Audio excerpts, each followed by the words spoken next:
Yalla दो players knockdown मौजूद है दो प्लेयर्स और तीसरा 1 एचपी पे था। तीसरा 1 एचपी पर है। वो प्लेयर बहुत एंग्जाइटी का शिकार है, लेकिन फिर लुक एट दिस, उनको समझ नहीं आ रही कि वो रिवाइव कहां पर दें जाकर। उन्होंने स्मोक का एक वॉल जरूर बनाया, लेकिन यल्ला के प्लेयर्स बहुत अच्छा कंटेन्ड एग्रेशन इस्तेमाल करते हुए नजर आ रहे हैं। उनको पता है कि सामने वाली टीम के ऊपर ऑलरेडी हम लोगों ने प्रेशर बना दिया है। अब सिर्फ नेड्स का इस्तेमाल करते हुए, ओके ये नेड बाउंस अगर हो जाता और दूसरी तरफ आ जाता तो दो प्लेयर्स मजीद नॉक हो सकते थे यहाँ पर, लेकिन फिलहाल यल्ला स्पोर्ट्स के प्लेयर्स हर तरफ ध्यान अपना रखते हुए, एक किल अभी इनके बैकपैक में रहेगा, लेकिन आई ऑलवेज से जितनी नॉइज आउटसाइड द सर्कल बनाई जाएगी उतना खतरा आपको सर्कल के अंदर जाकर होगा। और दो टीम्स सर्कल किसके बाहर फाइट ले रही होती हैं, उन दोनों ही टीम को नुकसान होता है। कहीं ना कहीं जो गेट कीप कर रही है वो किल्स तो ले जाती है, बट जब वो सर्कल में जाने की कोशिश करती है फिर वो कहते हैं कि हमने सर्कल के बाहर फाइट क्यों ली। लेकिन चले फिलहाल बात करते हैं इस वक्त K7 की। K7 जो कि बुरे मैचेस निकाल कर गई जरूर है, इस वक्त विजन के सामने आ जाती है। यहाँ पर जब इस वक्त हाइट पर मौजूद ह्यूजन यहाँ पर बॉटम पर मौजूद है, ह्यूजन को डैमेज देने की कोशिश भी की गई थी, लेकिन यहाँ पर बात करेंगे लिट स्पोर्ट्स लास्ट मैच के विनर्स, एक प्लेयर अपना लूज करवाते हुए हमें नजर आएंगे, लेकिन ह्यूज वन सामने ग्रेनेड स्पैम करते हुए ह्यूजन के ऊपर ट्रेड नेट जाएगा, दोनों प्लेयर्स नेट स्पैम करते हुए डैमेज दोनों साइड पे पड़ेगा, लेकिन कोई भी प्लेयर यहाँ पर कनेक्शन निकाल कर जब नॉक नहीं दे जाता और दोनों ही प्लेयर्स फॉल बैक करते हुए। लेकिन जब look at this is what I was talking about, जितनी नॉइज क्रिएट होगी उतना ज्यादा मसला आपके लिए होगा, और यल्ला के players outside the circle noise create करते हैं, फायर्स किए जाते हैं, और I8 फौरन उन बंदूकों की आवाजों को, उन गोलियों की उस बारूद की आवाज को सुनते हुए आ जाते हैं और चेस डाउन करने के लिए अब यल्ला के लिए सर्कल के अंदर आना बहुत ज्यादा मुश्किल रहेगा। लेकिन look at the target of team I8 के प्लेयर की तरफ से स्प्रे डाउन किया जाता है, खुद के प्लेयर सामने की तरफ मौजूद रहेंगे। Just one more bullet to go, और एक आधा प्लेयर हमें गाड़ी से उतरता हुआ नजर आ सकता है। Just one more bullet to go, okay literally 1 HP 0.1 HP अगर मैं कहूं तो मेरे ख्याल से यहाँ पर प्लेयर जरूर कर दिए जा चुके सामने की तरफ, लेकिन यल्ला स्पोर्ट्स के प्लेयर थोड़ा सा रिटालिएट करते हुए टीम I8 के against. On the other hand रॉजॉक के अंदर एक भरपूर तरीके से फाइट बनती हुई गाड़ी से अंदर की जाएगी लेजी बॉय की तरफ से। लेजी बॉय यहाँ पर अकेले अंदर जाते हुए 1v1 जरूर लेंगे, लेकिन नॉकडाउन किया जाएगा रीपर बॉट की तरफ से। क्या ही रिटालिएट किया जाता है रीपर बॉट, लेकिन लुक एट दोस रेड नेड्स, ये नेड्स जरा आप चेक करें यहाँ पर क्या किए गए हैं, और दो प्लेयर्स को टेक डाउन किया जाता है। क्रिप्टिक्स का squad in no time one man standing पर आ जाता है। एक और मैच और एक और क्लच यहाँ पर जब बनकर जाता है इस वक्त, लेकिन यल्ला के प्लेयर्स को किल कंफर्म करते हुए टीम I8 क्रिप्टो नजर आते हैं। क्रिप्टो 3 किल्स कंफर्म कर चुके हैं, व्हिच मींस क्रिप्टो ने भी वहां पर 1v3 कर दिया, जहां पर इधर एक 1v3 देखने को मिला हमें इस वक्त। अभी रीपर बोर्ड की तरफ से रीपर बोर्ड ने ना सिर्फ एक नॉक क्लोज रेंज में निकाला, बल्कि दो नॉक से लॉन्ग रेंज में नेट से निकाल देते हैं, और यहाँ पर एक 1v3 उनकी तरफ से देखने को मिलता है। लास्ट मैच में क्रिटिक्स ने 1v4 खाया था रिव्यूज के हाथों, इस मैच में 1v3 खा जाते हैं। वहीं पर I8 भी किल्स निकाल रही है, क्रिप्टो यहाँ पर 3 किल्स कंफर्म कर चुके हैं, चौथा किल भी उठाया जाएगा उनकी तरफ से। I8 को इस मैच से बाहर I8 कर देती है दोस्तों, और इसी के साथ सर्कल में आने की कोशिश में जिस पर टीम मौजूद रहेगी, सो दाद जितनी दी जाए उतने कम रहने वाले, लेकिन हर जगह हर तरफ गोलियों की गूंज हमें सुनाई जरूर दे रही है। रॉ का स्क्वाड मौजूद रहेगा, जोकर की तरफ से फिलहाल A1 स्पोर्ट्स के जैक्स को टेक डाउन करने की कोशिश की जाएगी। Okay out of the cover जरूर निकलेंगे, और यहाँ पर नॉक करने के बहुत ज्यादा चांसेस भी मौजूद रहेंगे। A1 स्पोर्ट्स के प्लेयर को नॉकडाउन किया जाता है, जैक्स को एलिमिनेट किया जाएगा, इंस्टेंट किल कंफर्मेशन भी की जाएगी रॉ के प्लेयर्स की तरफ से। अब आखिरी player I think so A1 sports के 6-9 बॉय मौजूद रहेंगे, जिनके ऊपर एग्रेस किया जाएगा, और इजी पीजी एलिमिनेशन निकल कर सामने आएगी टीम रॉ के प्लेयर्स की तरफ से। 4 भरपूर किल्स, 3 मैन स्टैंडिंग स्क्वाड अभी तक अपने सारे के सारे प्लेयर्स को सरवाइव करते हुए नजर आ रहे हैं, और 4 किल्स अपने बैकपैक में लेकर जा चुके हैं। सर्कल से थोड़ी सी दूरियां जरूर मौजूद रहेंगी 135 मीटर्स, लेकिन यहां पर रश होता हुआ नजर आ रहा है मिनी मैप के अंदर। टीम रॉ को इस रश को कंटेन करना पड़ेगा, और वो टीम I8 का स्क्वाड रहने वाला है। I8 के रिव्यूज मौजूद रहेंगे, बैक एंड के ऊपर इंटेल प्रोवाइड करते हुए, बैक एंड से कवर प्रोवाइड करते हुए। I8 की स्ट्रैटेजी बहुत जबरदस्त रहने वाली, जो फॉर्मेशन जिस फॉर्मेशन के साथ I8 का स्क्वाड यहां पर लड़ने आया था वो बहुत जबरदस्त थी, लेकिन I8 के IGL की तरफ से आई थिंक से कॉल दी गई है कि बैक एंड से, क्योंकि सिर्फ 10 ही सेकंड्स मौजूद थे, जैसे 15 सेकंड्स मौजूद थे, and they wanted a good spot for themselves into the circle. Make less noise, and that make is less what noise I8 is and doing. play for the circles. Marshall with that M24 अपने नाम की लाज रखते हुए जाते हैं, एक martial जैसा क्विक शॉट देकर जाते हैं, लेकिन वाइब्स यहाँ पर जब इस वक्त सर्कल में जगह लेते हुए सर्कल शिफ्ट खाता हुआ I8 के क्लोज चला जाता है। ये सर्कल का शिफ्ट I8 को एक बड़ा फायदा देकर जाने वाला है, बिकॉज जहाँ पर ओपन का गेम होगा I8 अगर व्हीकल्स बर्स्ट करके कवर लगा लेती है, this is going to be a container for them. लेकिन रॉ के चारी के ऊपर ग्रेड जाता हुआ उसे यहाँ पर नॉक निकालते हुए I8 हाईएस्ट किल्स 5 किल्स लेकर जाती हुई इस लॉबी के अंदर नजर आएगी हमें दोस्तों। लेकिन बात करेंगे R80 इस वक्त हमारे सामने मौजूद रिको इन्फिनिटी फाइट लेने की कोशिश करते हुए vibes versus versus team R8T की फाइट चलती हुई ग्रेनेड्स यहाँ पर स्पैम की जाएंगे। इस वक्त एक बड़ी मुश्किल कर जाती है बिकॉज वाइव्स के यहाँ पर सिर्फ एक ही प्लेयर रह जाते हैं। एक प्लेयर साथ जो मौजूद थे वो टेकडाउन हो चुके हैं। बैकएंड वर्सेस वर्सेस K7 की फाइट ह्यूजन यहाँ पर सामने मौजूद है वर्सेस के प्लेयर्स को टेकडाउन करते हुए, लेकिन वर्सेस के मालिक टेकडाउन हो जाते हैं बैकएंड से DRS स्प्रे करते हुए। What is happening?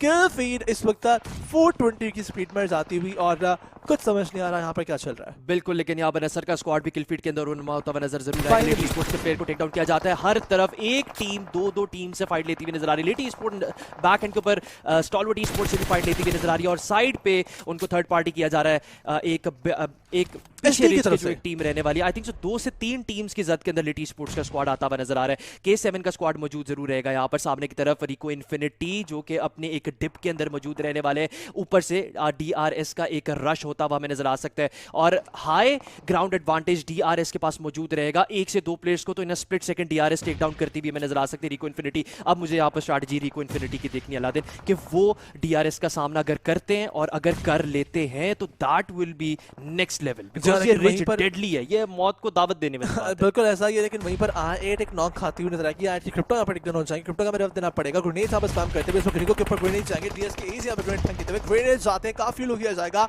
इस वक्त रिको इन्फिनिटी को इन ग्रेनेड से बचना होगा। फिर से ग्रेनेड जबरदस्त स्प्रे आता हुआ इस वक्त गैलेक्सी के प्लेयर्स यहाँ पर जब ये स्प्रे देकर जाते हुए DRS has to move into the circle. Circle से बाहर हो चुके हैं लेकिन सामने इस वक्त उनके चेजन मौजूद सेशन को स्प्रे देते हुए चेजन काफी लो हो जाते हैं लेकिन वो सर्कल में चले जाएंगे, कवर में चले जाएंगे। लेकिन वहीं पर सर्कल R8 के पास जाता हुआ दोस्तों R8 is back on their feet. लेकिन नसर पुशिंग करते हुए सामने मौजूद हैं, काफी डैमेज देंगे। मिरेकल यहाँ इस मैच से जब बाहर करते हुए नजर आते हैं इस प्लेयर को। लेकिन वहीं पर STE is gonna be that team जो कि नसर के साथ फाइट लेने के लिए इस वक्त जो है वो हमारे सामने आ चुकी है। बिल्कुल, और यहाँ पर बात की जाए नसर स्पोर्ट्स की तो UAE से इनका ताल्लुक जरूर रहेगा। The best squad from UAE आमने सामने टीम स्टॉलवर्ट स्पोर्ट्स के रहने वाली और the most aggressive Mongolian squad out there in this lobby. और लेट्स सी मीना की रीजन की टीम और स्टॉलवर्ट स्पोर्ट्स एशिया की रीजन की टीम यहाँ पर कैसे एक दूसरे का सामना कर पाती है। फिलहाल नसरी स्पोर्ट्स के प्लेयर थोड़ा सा फॉल बैक जरूर कर चुके हैं और फॉल बैक करवाया गया है टीम स्टॉलवर्ट स्पोर्ट्स के प्लेयर की तरफ से। मिरेकल एक बहुत ही डेडली पोजीशन पर मौजूद रहने वाले हैं, उनको टेक डाउन किया जाएगा टीम स्टॉलवर्ट स्पोर्ट्स के पिका की तरफ से। एक्शन को रिवाइवल का प्रोसेस जल्द से जल्द इनिशियलाइज करना पड़ेगा टीम स्टॉलवर्ट स्पोर्ट्स के प्लेयर्स को। और ये जो ब्रोकन वॉल के ऊपर मौजूद रहेंगे लेकिन बैक एंड के ऊपर नसरी स्पोर्ट्स के प्लेयर्स अपने प्लेयर्स को सर्वाइव करवाने की भरपूर कोशिश कर रहे हैं और रफ्ता रफ्ता फॉल बैक किया जा रहा है। टीम स्टॉलवर्ट स्पोर्ट्स को एग्रेशन जो टीम स्टॉलवर्ट स्पोर्ट्स ने दिखाया यहाँ पर कामयाबी से एक प्लेयर को एलिमिनेट कर दिया जाता है सक्सेसफुली टीम नसरी स्पोर्ट्स। लेकिन K7 भी आ चुकी है, रॉ भी आ चुकी है, different teams are there. Nigma Galaxy is also there. K7 को देखिए आप 4 प्लेयर्स के साथ वहां पर आती हुई निग्मा गैलेक्सी सामने मौजूद है। लेकिन I8 की पोजीशन सबसे बेहतरीन because they don't have any team जो कि उनको बैकस्टैप दे रही है। लेफ्ट से उनको पिंच पड़ा है, राइट से पिंच पड़ा है, तमाम टीम्स पिंच खा रही है। लेकिन I8 के यहां पर प्लेयर को लॉर्ड की तरफ से पड़ता हुआ एक बैरल का लॉन्ग रेंज स्प्रे है। Look at this mid range spray पड़ेगा लेकिन I8 उजम यहां पर R8 के 2 किल्स कंफर्म करने की कोशिश करते हुए, एक प्लेयर को नॉक करते हुए, एक किल कंफर्म करते हुए। लेकिन बात करेंगे स्ट्राइक की जो कि सामने रहते हुए टीम STE भी फाइट लेने की कोशिश करते हुए उजम यहां पर R8 के ऊपर is that 1v3 is that 1v3 और 1v4? R8 के पास 5 किल्स मौजूद थे, 6 7 8 इट्स 1v3। उजम की तरफ से R8 के ऊपर 3 किल्स कंफर्म किए जाते थे। So easy for team R8। अगला मैच एक क्लच, अगला मैच अगला क्लच, उससे अगला match 3 clutch. This is R8 for you guys. लेकिन बात करेंगे इस वक्त नसर की जिनको इस मैच से बाहर करते हुए स्ट्रीट नजर आती है। Amazing performance from side of team I8 because they have 8 kills in their backpack. The only team जिनके पास यहाँ पर जब 4 प्लेयर्स मौजूद, लेकिन I8 यहाँ पर नॉक खाती हुई बट I think so इस वक्त जो है वो I think so ये मैच टीम I8 लेकर जा बट यहाँ पर रिव्यूज को देखिए मोलोटोव लग जाएगा, वो काफी लो हो जाता है। ग्रेनेड स्पैम करना पड़ेंगे इस वक्त। NGX के फ्रीक को भी काफी लो किया जाएगा, down to 1 HP but oh my god played अपने इस सिचुएशन से अगर I8 का स्क्वाड निकल आता है तो मैं लिख कर दे रहा हूं I8 इस मैच का चिकन डिनर लेकर जाने वाली है। This is the point.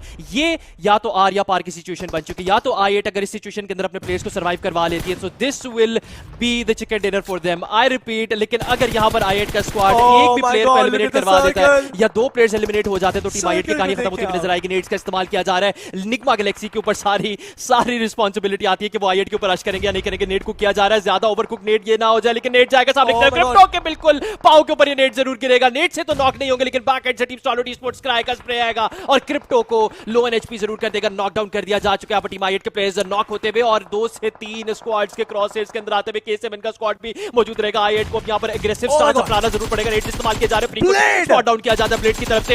एक नेड, एक और एलिमिनेशन बस निग्मा गैलेक्सी की तरफ से निकल कर आनी है i8 और फिर टीम i8 इस सारी फाइट के अंदर 1v3 करके जाते हैं ब्लेड और उसम बैक एंड से एक किल स्कोर करते हुए नजर आते हैं। This is pure domination by the side of team i8 का स्क्वाड चिकन डिनर के लिटरली 1 इंच करीब है सिर्फ चिकन डिनर के, just 1 inch closer team i8 अगर चली जाए तो इस मैच का चिकन डिनर टीम i8 का स्क्वाड लेकर जाने वाला 4 man standing squad, the only 4 man standing squad right now in this lobby is team i8 and they have 11 kills यार, 11 freaking kills। Team stalwart esports के player, मैं तो चाह रहा हूं टीम स्टॉलवर्ट esports के एक प्लेयर जो रह गए हैं जिनको रिवाइव देना है वो एलिमिनेट हो जाए, लेकिन यहां पर रिवाइवल दिया जाता है और i8 अब एग्रेस करती हुई नजर आ रही टीम स्टॉलवर्ट। बिल्कुल, लेकिन सामने उनके प्लेयर मौजूद है। i8 has no idea K7 के सामने प्लेयर मौजूद है। इस वक्त शाजिन बिल्कुल सामने लेटे हुए i8 के बिल्कुल रिच के साथ शाजिन सामने आएंगे, हो सकता है करते हुए किल कंफर्म कर सकते हैं, बट नाउ काफी लो किया जाएगा उनको। ब्लेड सामने जाते हुए, blade takes him down, the man with the iron fist सामने मौजूद है। फिर से STE के साथ फाइट लेते हुए नजर आएंगे। STE वर्सेस i8 के पास 13 किल्स मौजूद है, क्या 15 किल्स में कन्वर्ट होते हुए नजर आएंगे? इस वक्त में देखना पड़ेगा स्ट्राइक के ऊपर स्पाइक करने की कोशिश की जाएगी। Team i8 is going for that YOLO performance. इसकी हम बात करते हैं, ग्रेनेड्स स्पैम किए जाते हैं बट कोई भी एंट्री नहीं मिलेगी, 4v3 का फाइट बन जाएगा। i8 all they have to do is maintain their momentum. जिस तरह से वो खेल रहे हैं स्काई विद दैट मोलोटोव, काफी लो हो जाते हैं। He is down to 1 HP, he is gonna get taken down and yes he does. यहां पर नॉक निकलेगा इस वक्त। i8 played is going all in yolo, front end पे जाते हुए इट्स 2v4 नाउ। अब i8 को चिकन से कोई नहीं रोक सकता। एक्शन के ऊपर फ्री फायर जाते हुए सामने डैमेज खाते हुए ब्लेड एक साइड से आएंगे, एक्शन सामने लेके ब्लेड यहां पर सुख जाओ अपना एंगल बनाते हुए पिका को डैमेज देंगे, काफी लोग जाएगा। टीम i8 फुल पिका टेक्स वन डाउन, सामने ब्लेड मौजूद है। It's 3v2 but with that Molotov i8 blade यहां पर डैमेज देंगे, काफी लोग जाएगा। एक्शन सामने लेके डैमेज देंगे, फिर से मारेंगे, फिर से damage blade knock. Oh my God, he gets taken down 2v2 बता रही है। 1v1, this is amazing by the side of team Solid। Action is the guy जो के यहाँ पर action what a fight and what a domination by the side of team i8। लेकिन team Solid esports को भी दाद देनी पड़ेगी, जैसे वो यहाँ पर करते हैं। He is almost crying। उसम बिल्कुल उनको वो अभी आया है। What the fuck? Let's go, Shraddha. Shraddha. I'm Motu. Shraddha. इनके कैरेक्टर आइडिया लेना। क्या कर रहे हैं लोग? ले भी वो अपनी फसल ले लेंगे। ब्रेकिंग टाइम और उज़म अगर वहां पे रश ना करते तो मेरे ख्याल से एक्शन अगर हील्ड अप हो जाते तो सिचुएशन बहुत ही खराब हो जानी थी। हमारे दिल बाहर आ रहे थे, हमारे दिल बाहर आ। बोल वन पे क्रिप्टो वन पे कितनी देर की है तकरीबन? पता नहीं यार, चल रहा है पता नहीं। बस मैं सोच रहा हूँ पूरी बॉडी फेस कैम लगा। ओए मसला हो गया था लास्ट टाइम, मैं तुझे बताना भूल गया था, ना कर। What just happened? कर क्या रहे हो? लेकिन कंटेन करते हैं। The Aizil, the leader, leads the team from the front side, the front end पे आके खुद अपनी छाती चौड़ी करके जब वो किल कंफर्म करते हैं। And hats off to team i8 यार, seriously hats off to team i8। What an amazing performance। Meena and south Asia में हम बात कर रहे थे मीना की, हम बात कर रहे थे साउथ एशिया की, बट पाकिस्तान ऊपर आ जाता है यार। बिल्कुल, और ये मैं रोऊंगा अभी बैठ के। ब्रेक में रोते हैं हम।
Welcome to PUBG Mobile Pro League MENA and SA Championship. 3 games are done for the day, but what a smacker of a game this was, the final one. Nobody could have predicted that result, but boy oh boy, that certainly does bring up i8's name to another glorious level. Yeah, I mean, right now I feel like I should have joined the big boys on the other side on the caster's desk when they were chanting as the day started, I8, I8, I8. The team is doing phenomenal right now. I mean, the final moments of the games, they were just, you know, nothing else was coming down. It's so true. That is so true. But with that, let's move on along and have a look at the most valuable player coming in from this game, the third game of the day on your angle, and it is going to be Blade. I mean, it gets here, right? i8 is doing really good. Blade coming up 6 kills, 950 damage. 444 healing done. This shows that, well, this win, it wasn't easy, to be honest. 4 assists as well. And this team, ladies and boys and girls, starts their journey from military base. Yep, and the team that they faced off against as well, on the same island. But it was, I mean, we wanted that fight, right? We wanted that fight, but we wanted it in the early game. They fought in the late game, still worth it. The wait that was there to see these two giants face off against each other. But I have to say, I mean, it was quite interesting the way it all happened. Because, first of all, I mean, the way the circle was moving and the challenges that were faced off by i8 as well, as we do always talk about their rotation pathway through the military bridge, you will always have to be extra cautious when you're almost at the main island. And this team, they know how to do it perfectly every single time. They always get to the other side. Absolutely. I mean, it's clearly evident with that first 3 players in the top players list being the players from i8 itself. On the other front, as we move on to the 4th and 5th, we were, of course, looking at Hassan as well as Visits with Vibes player. But moving on to this final fight, what a dominating play this was, even from Stalwart's side as well. I mean, it was pretty close. Yeah. It definitely was. Just think about it, right? Both teams had average survival. In fact, Stalwart, in the final moments, I tell you one thing, Stalwart had only 3 players. Still, their average survival is more than i8 somehow. As if it's just, you know, look at this one. But 3,000 plus damage coming down from i8 side showcases the way they were taking a fight. And with one lad just, you know, going down to what, 900 plus damage, that just shows amazing skills that they were just, you know, coming up with for themselves. And well, Blade. I mean, was the person who actually got awarded Terminator, if I would say, because he was the last. He took down the last player. And along with that, another point to bring up is going to be the Glisu Duduzin was brought down so many times before. Had he not been given that revival again and again, it could have been a completely different outcome. I mean, out of 4 players, 3 players of i8 are just here in the highest skill department. Just think about it.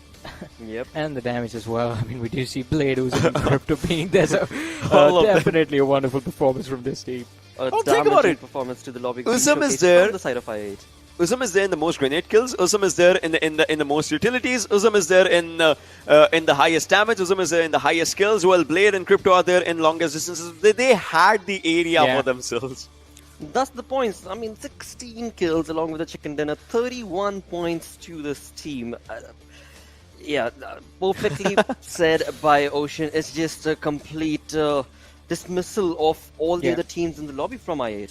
And coming back to what Ocean just mentioned a few moments ago, Stalwart Esports, they were down to the 3 players, and that is what actually changed everything. Because even the casters pointed out when the fight was happening, the most important fight for i8 wasn't the final fight against Stalwart Esports was definitely important, but before that, it was the fight against Nigma Galaxy. Because if you remember the terrain they were fighting with, there was a ridge that was being used as a cover by both i8 and Nigma Galaxy, so that Stalwart wouldn't aggress. Scry did try to get himself into a position from where he could have actually used the utility, or maybe if they had the numbers, they could have gone for a 2-2 split, just put i8 under a little bit of pressure, and maybe the numbers would have dwindled down, worked out in the favor of Stalwart Esports. But i8, they made quick work of Nigma Galaxy first, and then in the end, Stalwart were the ones who were sort of just waiting to suffer the rat. This team is just on a path of absolute destruction, because even in the last game they were being very aggressive this time as well. And I remember what I said during PMPL SA for i8 to slow things down and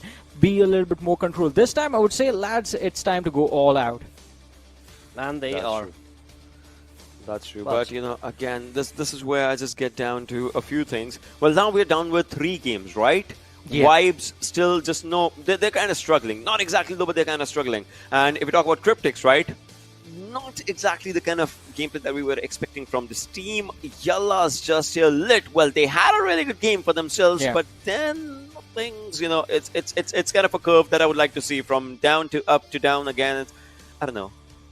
Not the kind of day that they would have anticipated to start off right here in this championship. But again, this is just day number 1. Only 3 games are done and there's still so many more opportunities remaining. So we can keep our fingers crossed for that same exact regard. But on the other front, when it came down to this game and the final fight that took place, now it's time for both of you guys to break this final fight down for us. Well, here's a lecture on maths, ladies and boys and girls, if I will just, you know, talk about it. Because you see this one at this moment. So this distance is around approximately, I would say, 63 meters. How do I know it? Well, when they threw the molly, it just hit here, which is the distance of the way molly just moves forward. So this is 63 meters. That's 6, I'm telling you, and that's 3. But, you know, talking down to it, right? 100 meters distance gets covered in 17 seconds. This means a distance of from this area to this area will be covered in approximately 5.88 seconds, if we talk about it, right? So 5.88 seconds was the distance that IA8 needed to move forward and take down the players of Stalwart. Well, they did start really good. As Scree was taken down by the Molotov, you see that happening, right? As soon as that happens, they have a green signal for themselves. The green signal is that one player, obviously that is Blade at this moment, will try to move forward with his own cover, and whenever he sees the players or something, they kind of know that the players are here because there's a cluster of smoke onto this area, and well, there's one player taken down onto this area. So they know that this player is vulnerable because it's 7 alive and they have 4 players from their team. So they know it. Both the players might just be onto this area. It's just about the perfect calls that they had to give for themselves. That, you know, we need to rush, we need to push, we need to keep the pressure aligned. But, well, it was Action who was still surviving. Action was spotted down. But look at the way Action was giving out damage, right? If you look at his perspective, he was doing really good with the damage as he had his own cover as well. Look at this. Pika and Action. They had covers for themselves, and the damage that they were giving was just quite impressive, even though the circle was ready to punish them in next 30 seconds. But still, I mean, this is where I loved it the most. Look at him. Action just switches down his area, takes down one more player. As soon as he does this, look at Ism. On a sliver of HP, look at Action. On the same sliver of HP, almost, if we just talk about it, right? True. Crypto's down, Pika's down, everyone, like every other player's down. And then comes the moment of truth on 2 things. First thing, obviously, you see the helmet was just completely damaged. And then, who puts up the first aid first and who moves forward first? That was just 0.5 seconds. Because a first aid takes 4.9 seconds. And now, look at this. 0.5 seconds coming down in Action. Just that minute difference. I did not realize this. It was literally a few extra steps that he took before he actually started on the first aid. Had he literally, the last man went down, started off the first aid, maybe things would have been, well, the fight would have carried on between the final 1v1. But as Ocean mentioned, Uzum was actually already putting on his first aid, and it could have actually gone either way. But Action, I have to say, the man has ice running in his veins, nerves of steel, because that was a lot of pressure to deal with in that final fight. But hey, I mean, we're talking about Stalwart Esports. This team, again and again, so many times, has done exactly that. You know, just beaten the odds so many times. So nothing separated from them and their gameplay. With that, let's move on through to the other team's gameplay that was showcased through the Oppo F19 Pro moments. I mean, again, we see those run-ins just happening. It's kind of a norm nowadays, Johnny, when we talk about the run-ons happening overall. But, well, this game was kind of different from the other Irangles that we have seen that, you know, obviously, Fixes was talking about this as well. Some different kind of vibe with the circle just coming up overall, which I would say was good because it was needed. These circles was kind of, these circles were kind of open, but not exactly open. I remember, you know, Dave talking about that the circle shifts would happen north, but, well, that did not happen. And this moment here, you know, you remember how alongside the areas of Rozok, Cryptics was kind of they were struggling with their own decisions.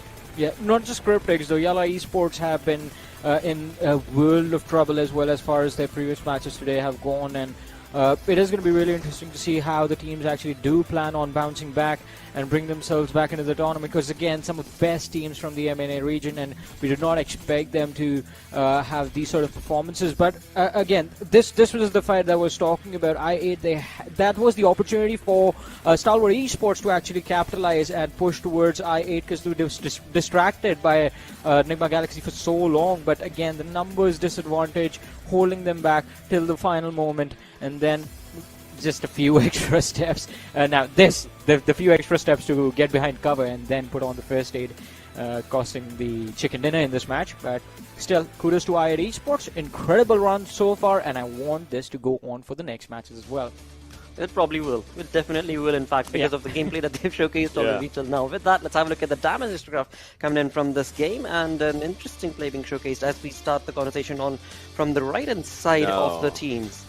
Not looking too good. Yeah, definitely. It's not looking too good, but again, another game, another team in top 5 with 1 kill and a lot of damage is coming out. This is another pattern that's been going on today. Starting out with 820, then it was 927, and now it's almost 1200 with 1196 coming down from the side of KSM. So it's really good. But talk about the teams, right? A1 Esports, Cryptex, Yalla, Lit. They did deliver. They used to deliver. They have delivered in their in their own matches here and there in the previous season, in this season.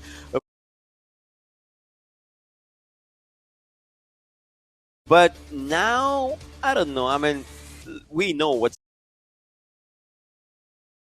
at stake after this one, right? Oh yes, and the stakes couldn't be getting any higher, because every single match that is done, we're basically lowering down the number of opportunities that these teams have. And again, through the league plays, they only 16 teams going to be participating into the finals. That's the crucial thing. With that, let's move on to the story. That's going to be showcasing the overall ranking, and indeed, in doing so, well, I8 have made a mark. Is that mark good enough to give a very capitalizing lead for themselves? And it is. Wow. 6.8 positions jump for this side. Also, classic I8, 25 kills, just 21 placement points. They have their own style of doing things, and it is working out quite nicely for these lads. There was one more time, if you remember, right? I8 had the first position in this season only, if you remember, in PMPL, right? They had the first position and they never let it go. I remember that was the league days only. I would want the same performance from I8 right now. I would want them to be in top 3 by the end of this this entire saga as of what happens, because this team knows how to deliver. This team, we know they have had the ups and downs, but now, well, they are coming up with really good ups, and, well, this team is just doing impressive. So I would love to see them stay in top 3. Absolutely. With that, we also have Stalwart jumping up to that third spot with 9 positions lead that they've been able to create. But moving on to the second page is where things are not looking too good for quite a lot of these teams. Well, Nigma Galaxy certainly making a comeback for themselves, jumping up from that with 7 positions on the 13th spot. So a decent play from showcase from their side. And again, the day is not yet done, because we still have 2 more games remaining. I mean, definitely. As you mentioned, Nigma Galaxy, I want to say, I mean, it is going to take them another game or two to sort of adjust to what is going on at the top of the leaderboard, because everyone over there in the top 5 is looking to just go for this fight. But this time, it is going to be really interesting to see how exactly Nigma Galaxy is going to deal with the situation. Also, DRS sitting on that 17th position. I'm pretty sure they want to make it to the finals as well. And it is DRS, so yeah, exactly what Ocean said, they will, but how? Well, time will tell.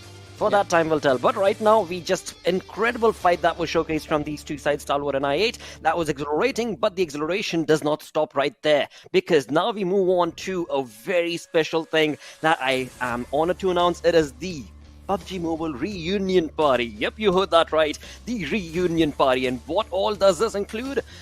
Well, get ready. There's quite a lot. There is quite a lot. So, join the game to participate in this exciting global festival, which is only available for a limited time, mind you, viewers. So, you definitely need to be tuning into the game every single day. Alongside that, as we move on forth, all the modes of the game are coming back. All of them. Look at that right there. each and every single thing that you have been participating over the years, they're all coming back together. And you, if you have not experienced this wonderful awesomeness from the Vikendi to Payload to Metro Redux reunion, it is just a gala affair that you are certainly going to be allowed to participate in. With that, as you move on forth, like I said, you have to be tuning into the game. Daily rewards, just log in and get permanent free items, time limited UC, and a brand new character, Anna, along with her amazing outfits that are also available for you lads. So don't just sit back and watch and enjoy, but also tune in as soon as the stream is done. Tune into the game, and you of course will be participating in all of these wonderful opportunities that are available for you. With that, as you move on forth, last but not the least, we also do have this world-leading hypercar, a custom-made Jesco by Conseg, is available to try out the lightning fast ride. Go to in-game and get one for yourself. Only available till the end of November, so you better get busy with PUBG Mobile. With that, we are also going to get busy. Let's move on to the schedule. As game number 4, there's a little bit of change. Ruby's not playing, and the map is going to be Sandhawks. So it is going to be a fast-paced affair, just like Conseg's Jesco, I think. What do you guys think? I mean, it is fast-paced affair, but, in my mind, there's just one thing. Well, we've seen our teams just coming down. If we talk about South Asia, right? When they used to play Sanok, we've seen a lot of heals happening outside the circle. Oh, yes. But if we talk about MENA region, that region kind of likes to play at the edge of the circle, but not outside the circle in the final zones. So I would love to see what that region specifically does when it comes down to the map of Sanok. I would love to see if they gatekeep the players that are healing or something, like what they will exactly do. Indeed, Evan. Varun, what are your anticipations? I mean, quite a lot of questions, but I want to see, I just want to see IA do the same thing they've been doing so far and see if Stalwart Esports can stop it. Well, let's keep our fingers crossed. With that, it is time to move on into the game. Thus, it is time to introduce the Panda Bros. Yes, they're back again. It's going to be none other than Necro and Pain Fixes. Well, what an evening has it been so far with the way teams have been starting off, and R8 completely looking pristine as ever. Now Necro heading into Sanhok. I never imagined, I'm going to be witnessing This With Vibes not playing this one, because you do know how impactful they are, right? Exactly. Visit Vibes not really playing this one out because the Group B is sitting this one out. So that means I also was kind of anticipating, if Visit Vibes was playing this one, there could have been a lot of drop clashes, especially near Sami. That's where they really like to go. But unfortunately, they're not really playing over here. That means the team that is going to be taking Sami is going to be GXR probably, because that's what they have been going in the PMPL Arabia finals. But this is the happy faces of the players. They're ready to go, man. I mean, 100%, right? Because the way things are, going off, we're witnessing different versions of gameplay over here. On one side, we've got teams like IH, you've got teams like Business with Vibes that just need to get done with all the required points, just to qualify for the finals, because that is what matters. But, we're going to carry on with this conversation as we do have the big bird in the sky, and we've got an Enigma Galaxy just dropping off right off the bat, and I want to see some skirmishes, right? I want to see some clashes right off the bat, because this is something that hasn't been happening so far, because the way things started off early on, teams started to play pretty slow, but Sanhok is where, you're going to change the pace out. Exactly. Sanhok is where you get the breath of fresh air, and teams as well, they will have to adapt to how teams are going to be playing, how teams are going to be thinking, especially the IGLs, how they're going to be processing the map in future lines. But right now we also do hear a few players kind of looting up, but hold on. The circle, another circle, it's not something new, Fixes. We have seen this in the past as well, but what really comes down to is that final zone, where it goes. I mean, it's starting to look interesting already, because we've got some action maybe just brewing up for us around the Painan area, because we've got Lit and Ekarth, right? And the way these two teams have been playing, especially Lit, I've really been liking them, because you've got Wee Hong. He's got that experience, right? He's played a few couple of tournaments, and he's won in his region. He's placed second. He's a veteran player, so he does add that extra punch that they do need. But right now, taking a look at how the circle has really panned out. I mean, A1 Esports, they've already, they're sitting out of this one. So it's kind of a sigh of relief for Rico Infinity because they get to do what they want and they've got the blessings of the circle. Now, in Sandhawk, if you're having a center and you're having a compound like Paradise, and that's you are having a good time. Yeah, you definitely will be having a good time. Just like in the past game, NGX had the center of the circle, but again, the problem was they were kind of exposed, man. The backs were exposed. You always got to watch your backs, and that's where things might go south for you. And this is the same thing in Sanok as well. It's known for those third parties. It's known for snakes lying in the grass, and you never know where you might just face an enemy. But over here, I mean, take a look at how KHK are playing. Kind of a split. This reminds me of the previous game as well. Now, KHK were supposed to drop in Rozahawk, but instead, they split out way too much in the start, and that's where the early bodies started hitting the deck as well. Yeah, 100%. KHK, one of those, teams hailing from Africa. You sort of tend to expect, that this team might underperform. And, well, they have been not really getting up on the pedal right now, but I'm pretty sure they're just tasting the waters, right? As those days goes on. I think tomorrow or maybe day after, they're definitely gonna 100% bag of chicken for us, and we're all gonna be happy about that. But more than that, I really want to touch upon DRS, the way they've been playing. Now we did talk about having two different versions of gameplay for us today, right? One of those teams, we've got teams like R8 that are right off the bat explosive, and then we've got DRS. They're taking things slow. They know they've got to get into the top 16. They're confident about that, and sometimes, they've been cocky about that, and well, they've been punished, right? But this time, their primary objective would, of course, be just being there in the top 16. And once you head off into the finals, that is where they're gonna explode. That's where they definitely will explode. Yeah, I like how you pointed that out. DRS this time are playing really slow and safe. I mean, my personal perspective over here, how DRS is playing, I just feel like they're just kind of like shy in taking fights. What do you think so, though? Well, yeah, they are 100%. Right now, what all these teams are looking forward to, because come on, we have got an amalgamation of cultures over here, right? We've got teams from Middle East, we've got teams from Africa, we've got South Asian teams. They've got different play styles, and that has been pretty much visible throughout, even right off the first game, right, where we did see the Middle East teams just trying to kind of go on that back rotation, but we do have a fight going amongst us. Jiggle, who was just hiding behind a rock, does find out Miracle from NASA, and not a really good start for them. And Team Vibes, they're going to be cheeky, right? They're going to be happy about that. But, again, coming back to what we were really talking about is Middle Eastern teams being really very cautious on their rotation. They love playing the edges, where we do witness the South Asian teams, let's say like Dead Eyes, they love the center. And then we did see in the second game of Erangel things changing up a little bit. We did see Nigma Galaxy holding the center, where we did have the South Asian teams trying to play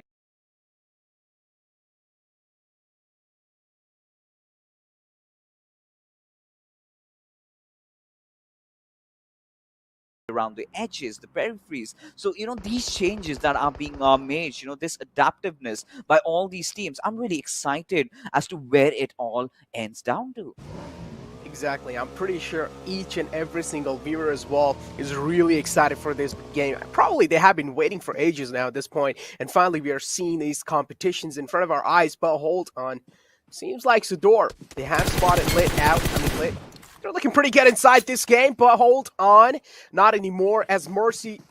Right, yeah, actually, Mercy has found himself being taken down. That's quite an unfortunate way to go down over here.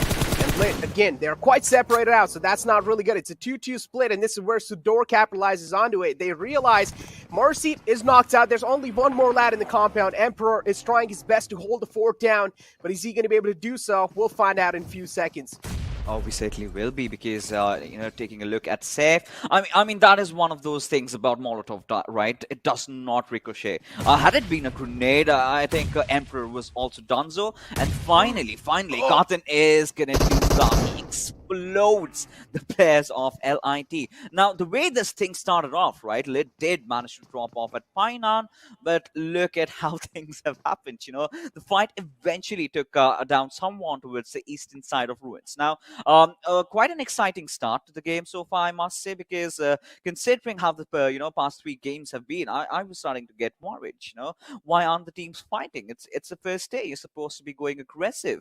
Now, finally, teams did have an understanding of that, and we have the first airdrop, the MK14, with an extended quick draw mag. Now, this is the best attachment you could ask for with this weapon. 100%. Exactly. I mean, for sure. I mean, that's the best thing, of course. Extra bullets in the magazine. That's all you need to at least spray someone down with this weapon. Yep, exactly. That's also adds a little bit of more reload speed as well. So, but I would still say the extra kind of magazine size that helps you out so much with that MK14 in those close range combats. I mean, I'm a kind of person I like to put on the red dot on it and then use it in the close range fights, but we did see a few shots being rattled off over here. Now, LIT, they're running really far away over here. They do not want any smoke with any kind of teams on the bottom left side. So they're just like, all right, we're going to be taking a safe rotation all the way from Tambong.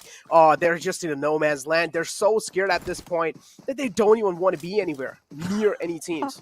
I mean, someone had to pull off that business with vibes, right? Someone had to wait outside. I mean, come on, it's Sandhawk, right? Now, what I would really suggest the players of Tambang, if they could hear me, through the voices in their head, I'd really say, just pack up with any amount of first aids you can. Just go. It is the meta, right? In Sandhawk, well, a lot of teams have abused it, and as long as it's legal, you might want to do that as well. I mean, you do not have the numbers, but what you can do is go and opt for the healing battle, get those important, crucial position points, get 40-50 first aids for yourself, keep an entire stack right in front of you as to when you're going to need that. But, taking a look at things, we do have DRS also rotating to the first rotation. Then we do have I8 making the move, and Team Fate from the backlines. Now, this is one of those teams that always tends to surprise me, because I really do not know what I'm expecting from them. They come in, they suddenly get a chicken dinner, then the next game they go out in the 16th position. And that is the kind of consistency I do not want from them, because Fate, I know it's a veteran team. I have casted them in the MENA region, and I do have a lot of high expectations, especially Ragnarok. You gotta watch out for that lad. Faye, of course, is one of those stronger components inside this game, or stronger opponents, I would say. And I mean, of course, they got the first chicken dinner. Yeah, that's what really matters. I mean, that's going to be setting the mood up and forward.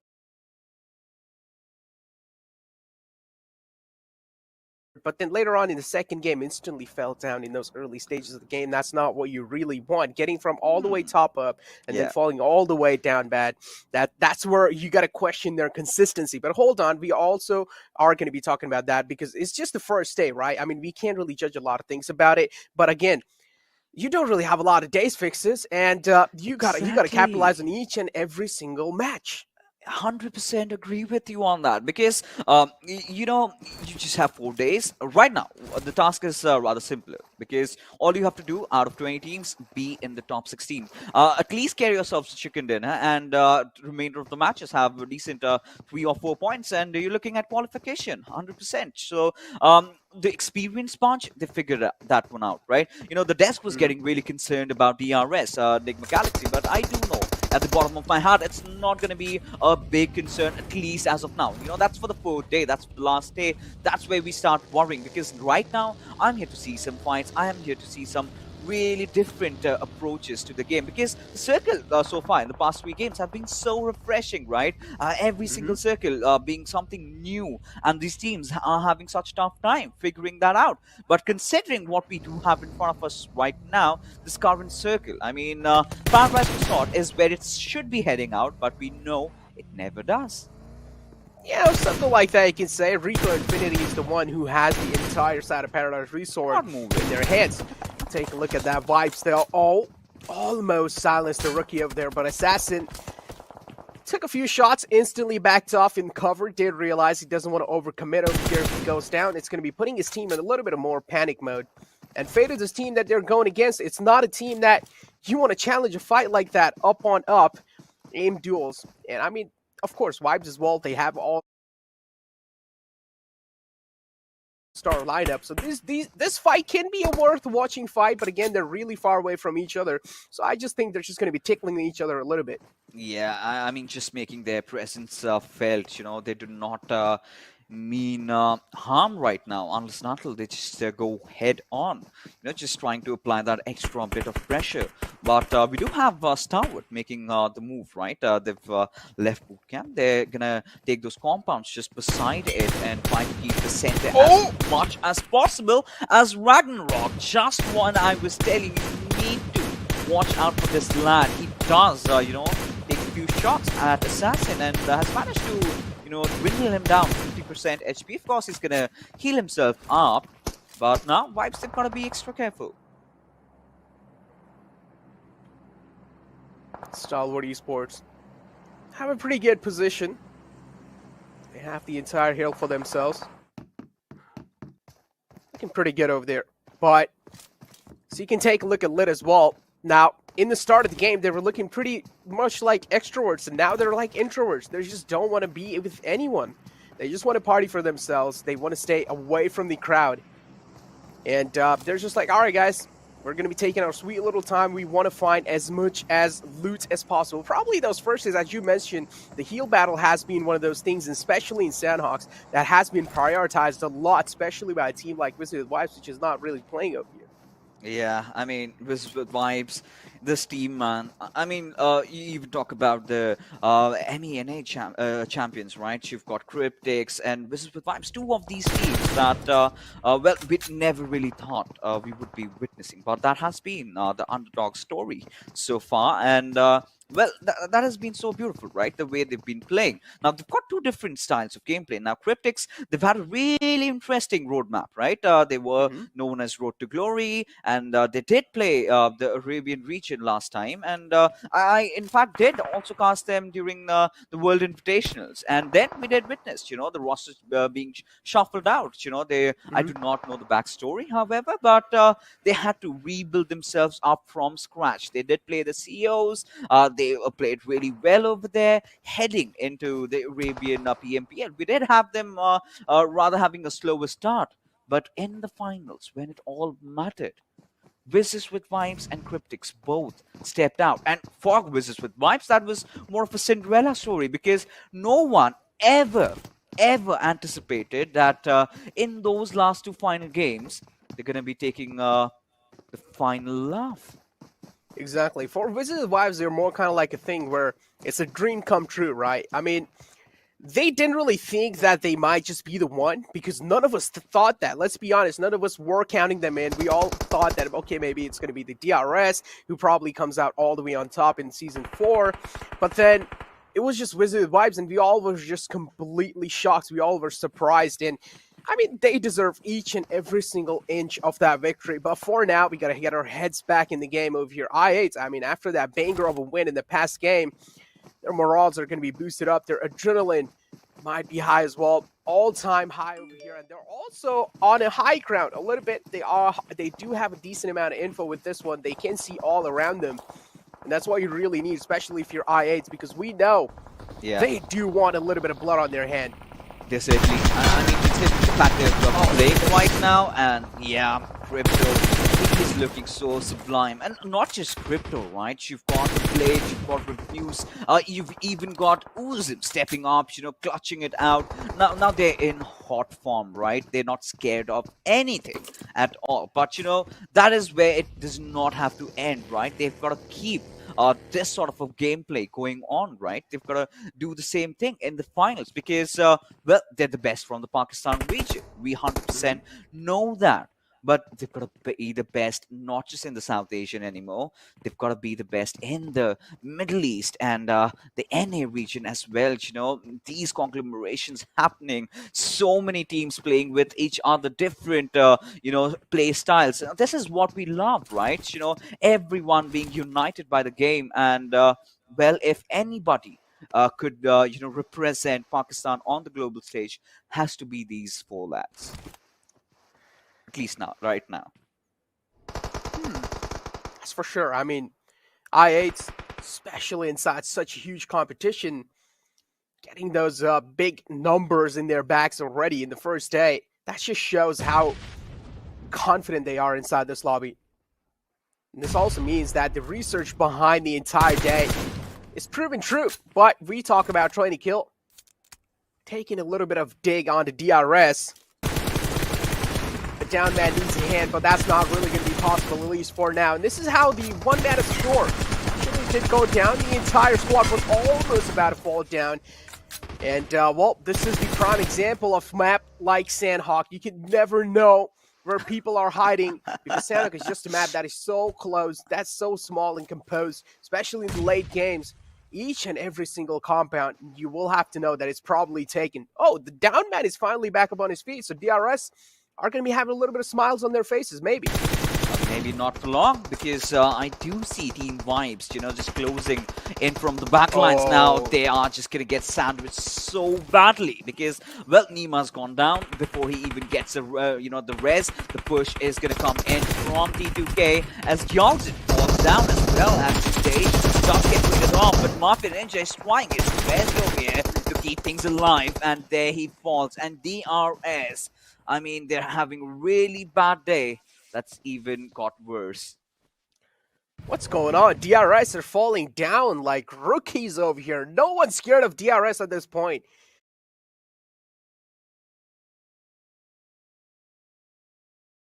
DRS is one of those teams that Season 4 everyone used to fear to at least fight against, and now in Meta Championship, it's like teams are just easily challenging fight against them. They're actually able to come out on top. And I feel like that's one of the main reasons why DRS as well are quite scared to challenge a few fights over here. But now you also do see TDK having quite a lot of view. That means a lot of information around them, especially in these late game circles. That's what you really need. Enigma Galaxy, take a look at this. Caught out in the open outside the zone. Lit have all the advantage in this entire world. They're looking to silence the rookies out of here, but Enigma Galaxy, they're not one of those teams that's going to be falling out. Lord, exposing yourself, throwing that nade, silences the rookie right there. Lit, doing a good job, making sure Lord is being counted out this game. Yeah, this certainly making it so exciting, right? I mean, Enigma Galaxy and LIT, both these teams, they try to have a different approach. You know, they rather took that western route, going from the western island, and now trying to enter in. And, well, how the mighty have fallen, you know, Enigma Galaxy being one of the favorites from the MENA region, of course. Now, Ralph, he's definitely got to get that rest back on towards his teammate. But considering fourth circle and the distance that they have got to get inside the circle, that's going to be a little bit bleak for me. But KHK, they won with the nature.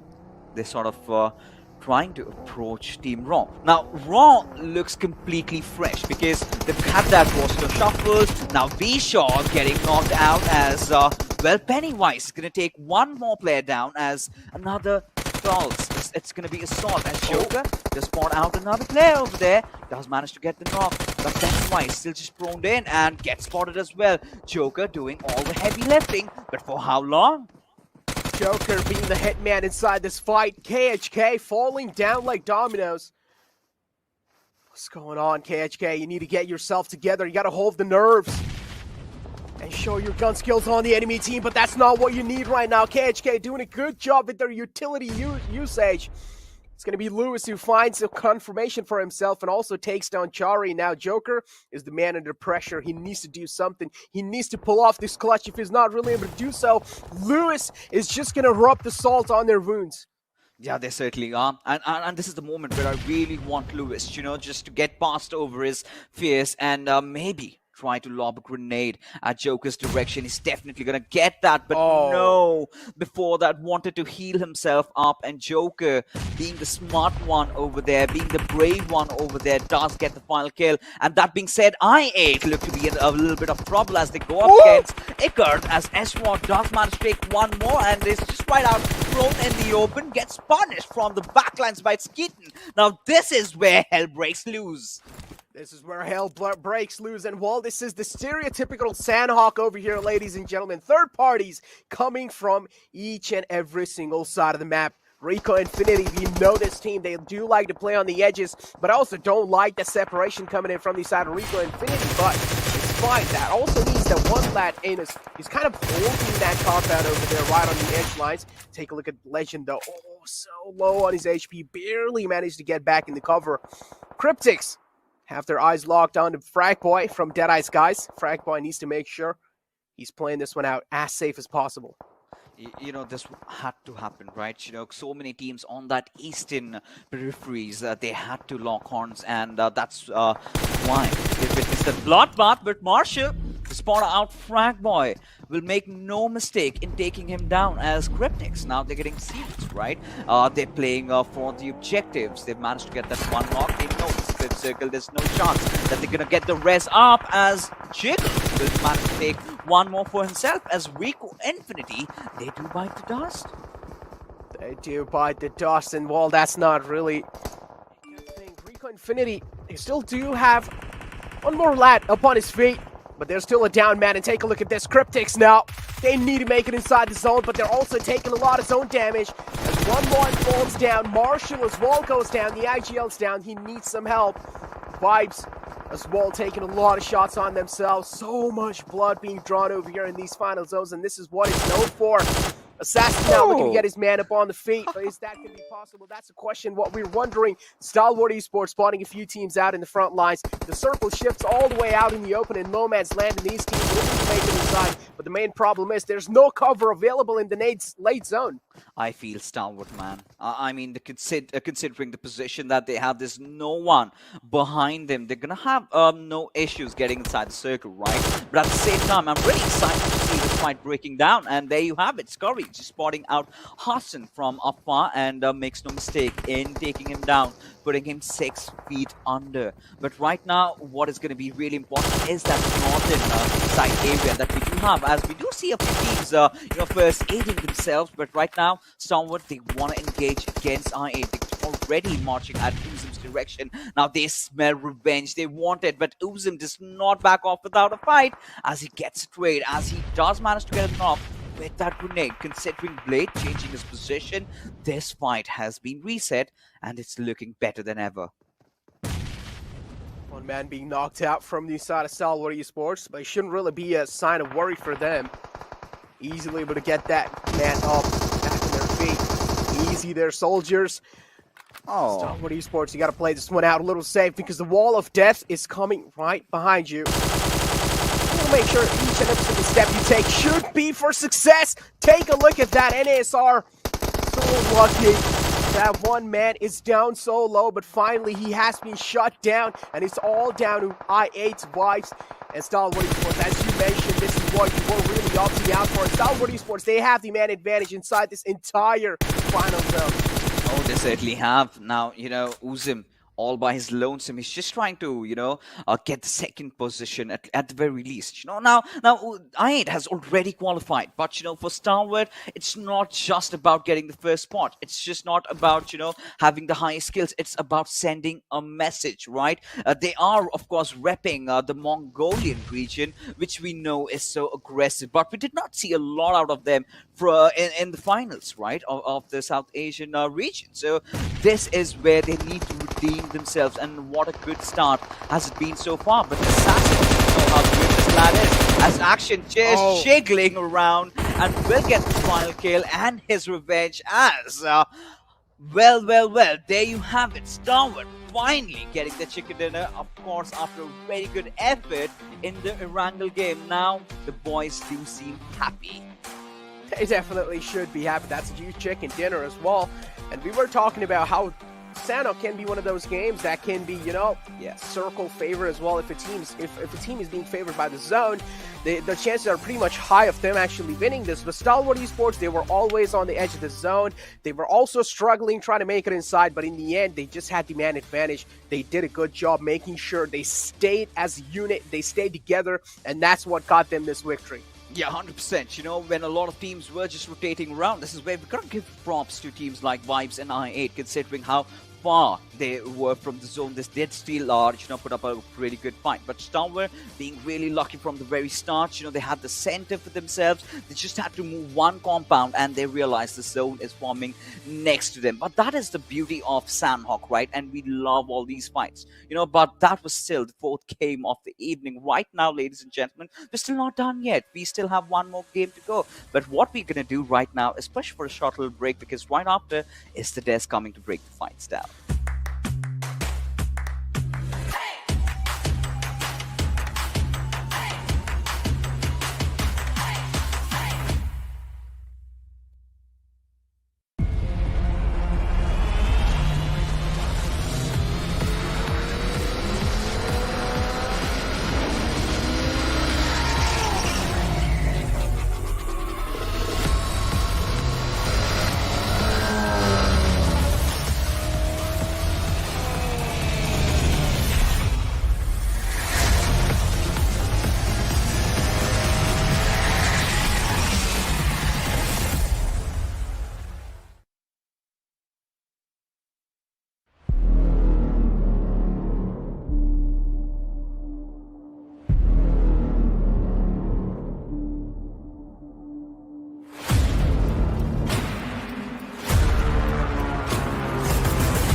Welcome to PUBG Mobile Pro League MENA and SA Championship. All thanks to Oppo F19 Pro for making it all happen. Hashtag hook up your fun. This was the fourth game of the day, day number 1 right here. And it has been an interesting one. As Ocean was commenting upon it, the MENA, well, they love to take those fights head on. Yeah, they love to take those fights, even if it's a map of Sandhawk, and they do take those fights for themselves. And that's the reason. That the lobby itself had its impact over there was no silence overall. I would say today, in the entirety of the day, there was not a lot of silence though. So that's all thanks to MENA region somehow. Indeed. Yeah, I mean, I would completely agree with that, but again, we do have the MVP of this map right now in front of us, and that is going to be Jiggle from Vibes Esports, doing a phenomenal job, I mean, getting those kills, and especially with the damage that he has dished out, securing the 6 kills, 6 points for his team was going to be very important, and maybe with this game, we're going to see things take a turn for the better for Vibes Esports, as far as the overall rankings are considered, but I want to say this, I mean, the winners of this game, they've been trying for so long, Stalwart Esports today, and finally, the game is theirs. Well, it does put them to the second spot, though. Yeah. And, well, it's all thanks to, IATE and their brilliance. Even they did not have the numbers, though. Still, they managed to have good placement points for themselves somehow, and that just worked up in the field. It definitely did. Again, I mean, when it comes down to the gameplay that has been showcased from IATE throughout the day, they are maintaining that lead in terms of every single point that they can possibly capitalize upon. With that, as we move on from the MVP to the top players list, this is where Stalwart Esports definitely is going to be shining along with their players. Action and Scry. 7 kills by Scry. 7 kills, 652 damage. That's just a lot by an individual. As of now, I would say. Action, 4 kills. I mean, he loves to be, he loves to have his name, right, in top 5 always. So that's just really good. Patika coming up from Nasser, if we talk about it, and Suyog as well. T2K. We were hoping for T2K's performance, and well, they kind of delivered here and there. Yeah.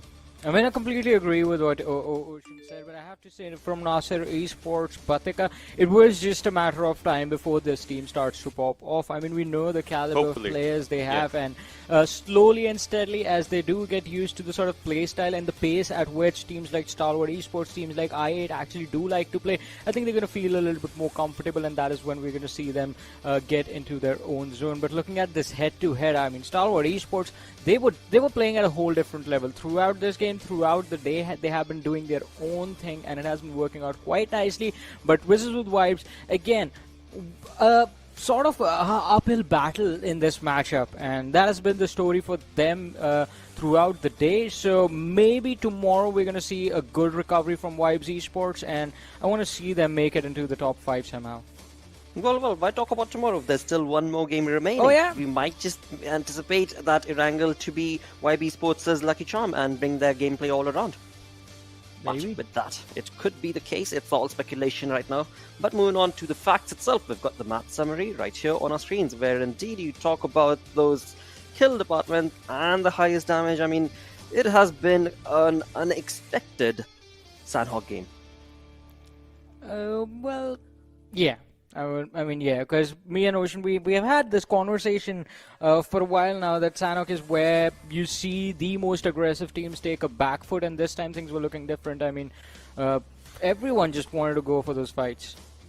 Yeah. Indeed. With that, let's have a look at the match ranking coming in from this game. We do know who got that chicken dinner. 26 points, Stalwart Esports with 11 kills to the team. And YB Sports, as you guys were just talking about it, so slowly but surely are moving up in terms of the overall standing itself when it comes to that. But in all of this, Train to Kill still maintaining the decent performance for their side with 6 to 7 points pretty much every single game. I mean, DE as well. If you look at this, right, DE and Fade, these two teams had really good first game for themselves. Right. And now, well, they had decent second last game for themselves. I don't know what's going to happen tomorrow and all those things as we'll be moving forward. But Stalwart just coming up with good numbers for themselves. That's really good. I8. Well, no doubt they still have, another game for them to play. So I would love to see what happens in that another game. As for what the difference is as of now, with 26 points in the favor of Stalwart and 14 for I8. Might just be close to, just close out the D overall. Oh, absolutely. But on the other front, when we move on to the second page right here, once again, the teams that are on the 13th position and lower than that is the teams that I would want you guys to talk about. Where do you think, or rather, what do you think could be the reason for the lacking performance from these teams? I mean, I don't know, but I just want to say that Nigma Galaxy and DRS Gaming, they're just toying with my emotions right now. not and all the you, fans. Not you. Yeah, definitely not just you. But I have answers. I feel like I have answers to both the questions. Where and what?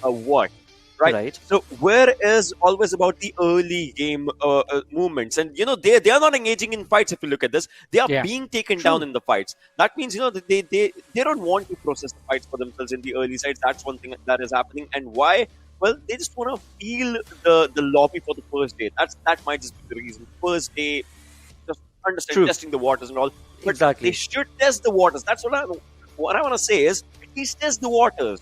Don't. Well, right now they're just trying. They're just trying to get the, as you so perfectly mentioned, test the waters or simply understand the lobby. But in all of that, they're just not wanting to touch it. Right? They're not wanting to get their feet wet and dirty as of now. But day 2 could be a different saga. But before we move on to all those speculative questions, let's have a look at the zone analysis. Yeah, and in this one, just as we are just looking forward, we'll look at where Stalwart. I'm just, this team's here, and well, as we were just moving for this, had to move just one. That was just the only distance that they moved in the entirety of the game for themselves. So let's just not focus on them. I mean, you can focus on them because they got the chicken, but let's just focus on the other teams that was just moving around the entirety. Look at this. As the circle's moving forward right now, Lit is one of the teams that just has to get inside the circle. Nasser is one of the teams that had to get inside the circle. Now look at Nasser, right? You saw them staying just around here.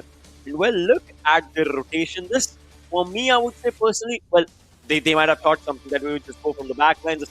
For them, the thought would have been the circle might just end up here. We'll just enter in or something like that. But well, this was kind of not expected, right, by the lads. Yeah. And that was the reason that just went against them.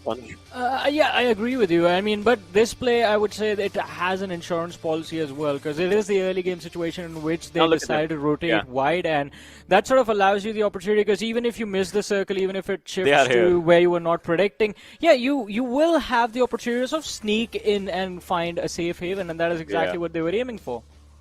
And then there's this team, just as we were talking about, right? they were just here from the boot camp side. They just moved in here, and well, the next circle they just move in here and they just get a good game for themselves. I8, no doubt they were taking really good fight for themselves, but their players were being taken down. And as soon as they reached the zone or something, they just had two lads surviving for themselves, and then at the end, obviously, it was just one lad surviving, on which there was just a run over being done by the lads. So yeah, those things did happen. But look at this. Such a comfortable spot. I believe, like, I was just talking to Victor at this point. I was like, look at the positioning. It's beautiful from Stalwart side. It's really beautiful. And this is not the first time we've seen them pull off these moves in this map. They have been incredible in the past as well, and it's good to see that Stalwart Esports and I8, both these teams are just like they are playing their own game. Yeah. Sure. They have done 1v4s in this map at the same place, if you just remember, right? Although, I have a question for you, Ocean. You've been saying a lot about teams testing the waters, and water is right there, but where was the water on Miramar, my man? There was not. Well, let's move. We'll talk about that. We'll come back to that, exactly. And before we do have to go through the Oppo F19 Pro moments, because again, I mean, these teams in the lobby, they were just so very destructive in the map. Sanok. This was a sneaky play, by the way. Yeah, this was actually destructive. It was like silent destruction or something. That was happened, right? And then it's like, hey, I need that vehicle. Thank you very much. Take care. Bye bye. And then they move.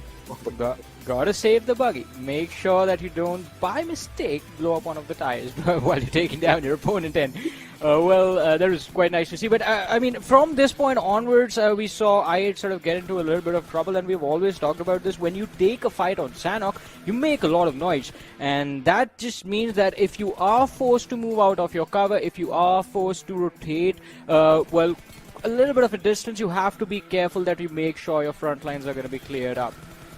Yeah, that's definitely right. And we just, look forward to it as of the fights that were happening. But right now, after this one, I get it. We are seeing these movements, right? These were brilliant movements. But after this one, I'm still waiting for just that thing, the overall standings. Where does it put both the teams in the top two?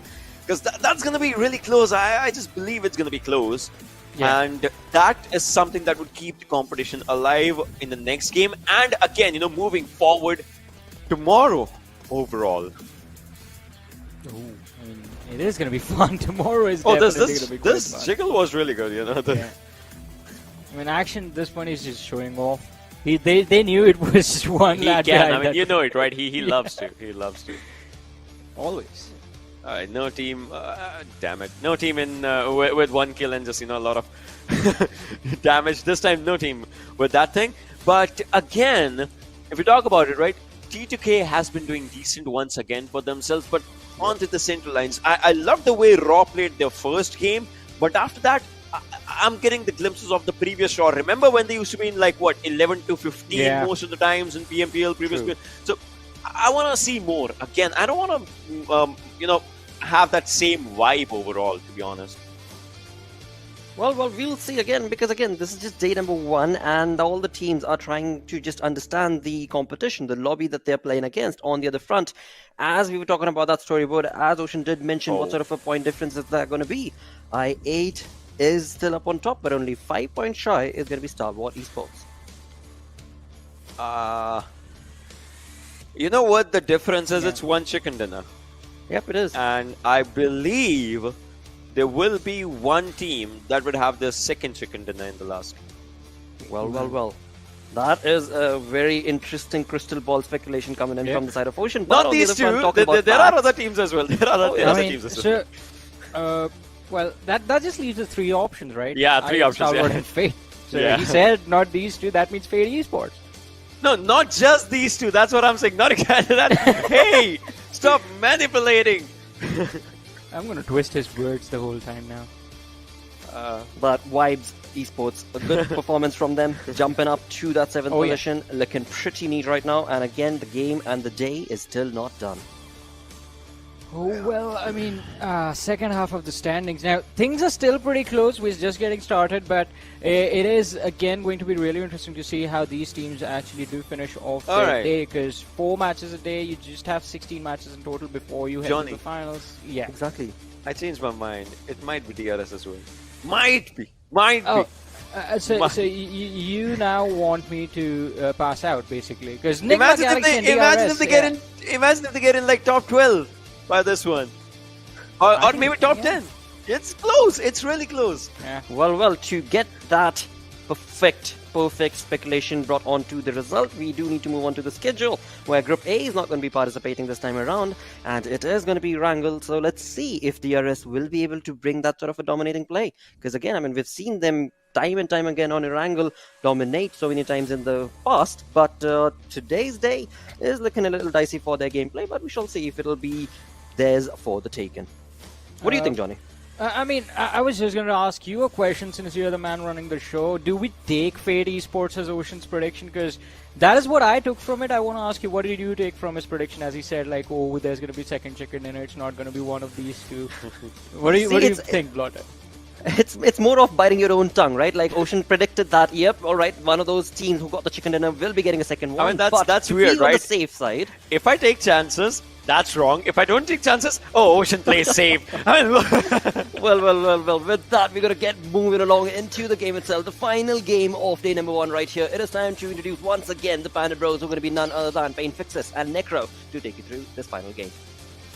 Oh, well, I'm so happy. I mean, finally someone has managed to shut down Ocean, not just once, but twice. So, huge props to my man Johnny for doing that. But right now, I mean, Necro, we've got to talk about this, right? The crystal ball, they say. I mean, I've got to question the geometry on that one, for sure. But what I believe, it's a facade, right? Because, you come in, you're just predicting the second chicken dinner for a team, and then you go DRS. What do you think, though? Nah, he's just playing it safe, honestly. Like, he's just staying on the safe side. Now, I know he did say, if I don't predict, people say that he's playing on the safe side. If he does it, well, then I feel like right now, all he's doing is just playing on the safe side. He went with DRS. Now, he does know DRS probably has gone themselves a lot of time to get comfortable inside this lobby. So maybe DRS might just deliver. But I disagree with that. I don't really think, like, DRS is going to be taking this one. Particular flight path trajectory, we do have it to be a kind of a default flight path, right? But what has been really interesting so far have definitely been the Irangle circles. So refreshing as lime, and but I know you want military base, but where do you predict the circle this time? I'm saying top right near Yasnaya. Kind of like the Stalberg kind of circle. That's what I'm predicting. I want to see a little bit of uniqueness in the game. Yeah, even though we have seen those kind of circles in the past, but I still want to see one of those. And I want to see a curveball being thrown on these teams. But one thing I've been noticing over here, Fixer, is that K7. Now, of course, being one of those teams that is from the HTM region, they used to like to drop towards Yasnaya Pole 9. Now, in the previous map of Wrangle, they dropped near Shelter. Now, I do want to say over here that DRS is they'd like to go towards Yasnaya since a long time. I mean, that's their OG spot. I feel like they're trying to improvise. Yeah, 100%. That is what exactly we were talking about. They wanted to test the waters, and they did. They felt what was better for them, and they opted for that. And there you have it. Well, your wishes are definitely granted, because what is a first step without a military circle, right? Yeah. And there you have it. But what I'm really interested in is the fight right in front of us. Two really good against each other. It's Rico Infinity up against T2K. Now, I really like Rico Infinity's positioning, because they've got the better of the compounds, especially if you take a look at the mini map that we've got one of those players having a different angle, right? He's got that entire compound to himself, and Charshain, well, he's already drawing out the first blood, going up against Wizards with Vibes, who apparently have dropped in an area that we've never seen them in the past do so. Seems like a lot of improvisation, especially that planned fly path fixes. We got to talk about that. That was one of the unique planned fly paths, and that's why Visited Vibes, I feel like they were kind of caught off guard over there. And, well, the bodies are hitting the deck pretty early. Oh, he just swallows that nade. Rico Infinity, one man goes down. So Yoga as well is down low on the side of TDK, but they don't need to worry about it. He's probably going to be patching himself back up onto full HP. Rico Infinity getting pushed. He's just that one man alive in that initial compound. He's trying his best to fight back. Backup is there. There is one more man in those compounds, playing out those walls, playing out those edges of the compound, trying his best to play this one as safe as possible. Also, trying to provide that cover fire. We just want to see, is that going to be possible? Is he going to be able to fight back in this kind of situation? They're being stormed by TDK. Well, this half. Street's position has been completely compromised. Will switch his weapons and has to reset, needs to heal himself up as Speedon. He does need that res up, but Suyok, he's not going to let it happen. Does manage to take down Skeeton though, and instantly finds a good position inside the compound. Would want to get a few finishes over there for himself, as Jane is also wanting to rush in. And Prestige, does he have his headphones on? Because now the push is definitely coming on towards him, and Anas, really dicey position. Anas and Prestige, two players surviving, does have the SKS to play around with, but still does manage to find a knock neck row. Oh, making that SKS work in that close range, and that's what we like to see, a unique choice of weapon. I feel like he just didn't really have time to choose over there. And take a look at this, Jane. With some jumping shots, wasn't really able to connect much, but he's also taken a lot of bullets onto his body, so he needs to back off and retreat for a while. He needs a little breather. He needs to patch himself back up. There should be a res back up for Rico. So Rico as well, they do realize Jane is down quite low, and that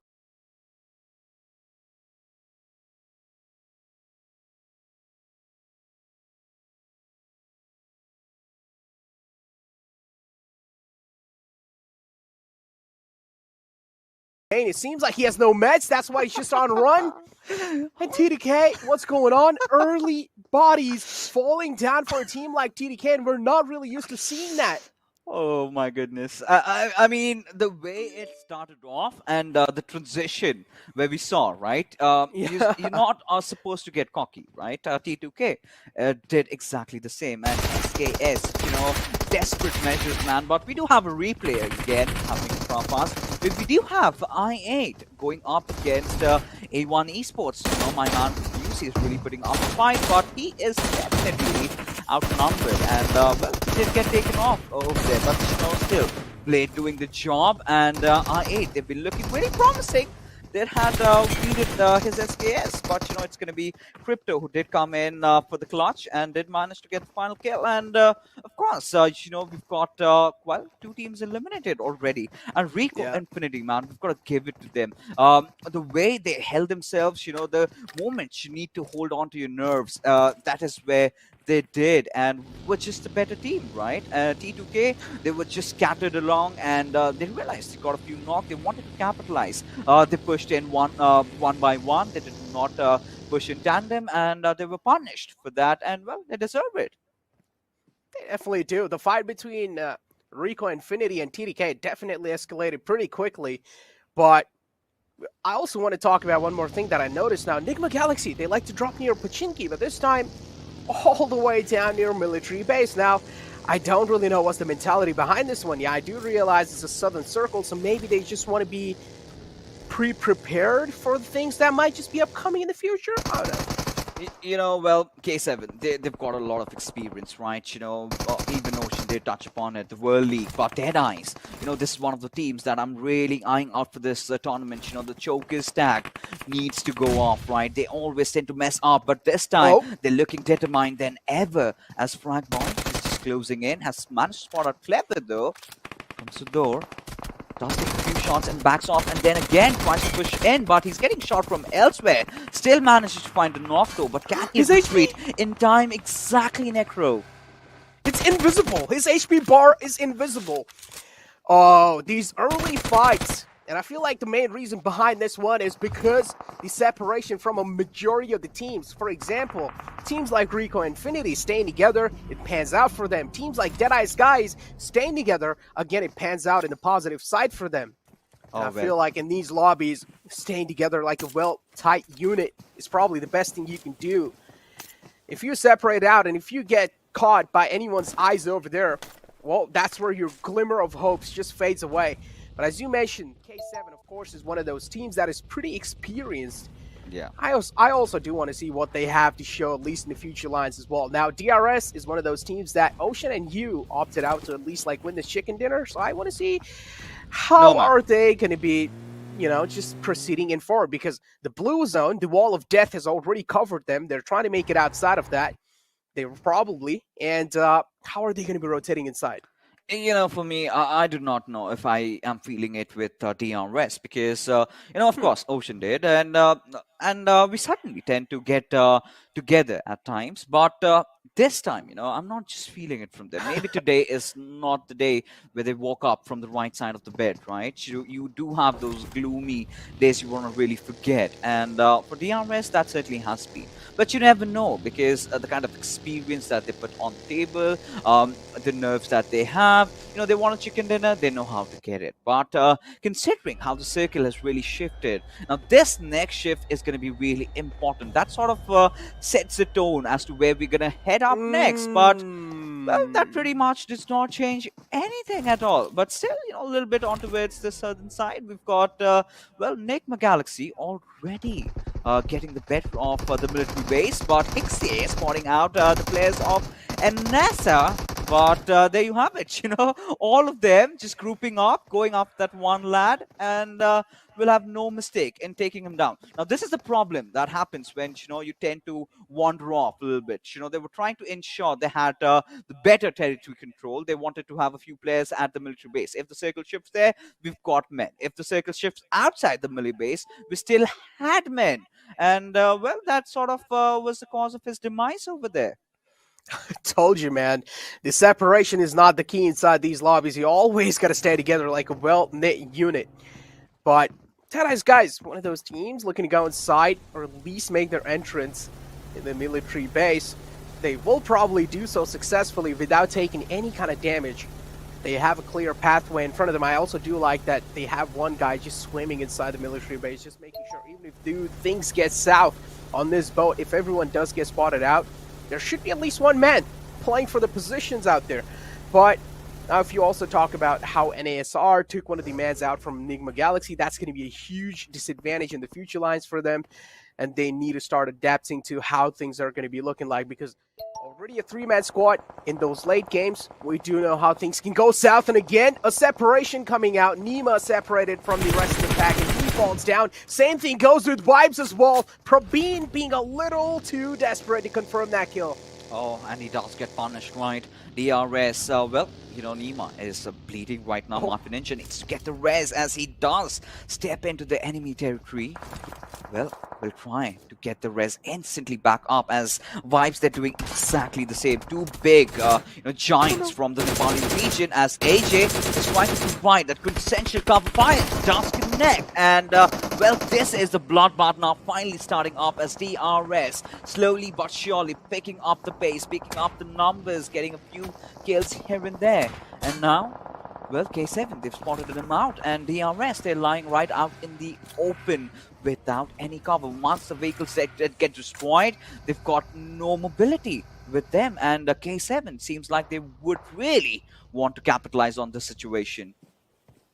The quick decision-making skill of DRS helping them out a little bit in that previous situation.